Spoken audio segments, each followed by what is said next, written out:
మన జీవితం అంటే వాళ్ళకి దున్నపోతు వానికి ఏం తెలుసు?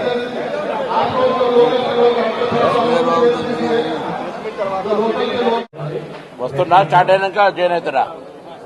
एग्जैक्टली पूछते नहीं तो हम पहले आप एक दो लोग बोलो, बोलने के बाद आप बोलो और आप बोलने के बाद हम दोनों कुछ बचे तो बोलते करो। आजमत भाई बात करो, आने दो शुरू। आप बोलो, आप मेन एक्टर उन्हों है, साइड एक्टर कमेटी वाले क्या बोले थे, क्या है पूरा आप बोलो, आप ब्रीफ करो। कुछ नहीं भाई, करो, उसमें क्या होता है? अरे करो भाई, हमारे को वेट नहीं कराना है, प्लीज प्लीज उनके साथ कर लो, हम जाते प्लीज बोलो ना उसमें। नहीं बोलो, बोले बोले बोले बोलो भाई।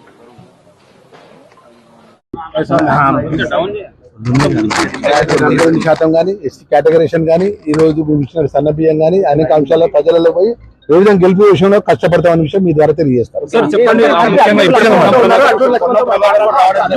ఆయన మాకు సోదరు సమానులు, నేను ఆయన ఉద్దేశించి మాట్లాడలేదని చెప్పేసి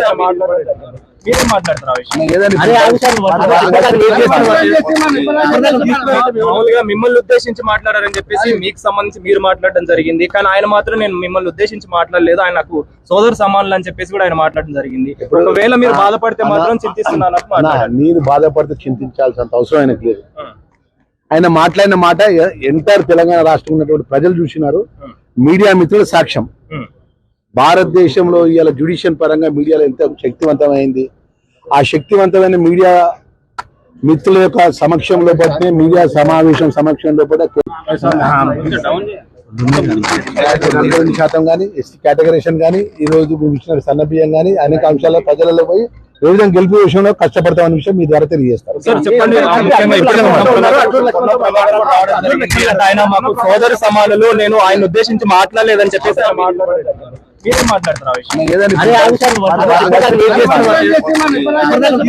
మామూలుగా మిమ్మల్ని ఉద్దేశించి మాట్లాడారని చెప్పేసి మీకు సంబంధించి మీరు మాట్లాడడం జరిగింది. కానీ ఆయన మాత్రం నేను మిమ్మల్ని ఉద్దేశించి మాట్లాడలేదు, ఆయన నాకు సోదరు సమానులు అని చెప్పేసి కూడా ఆయన మాట్లాడడం జరిగింది.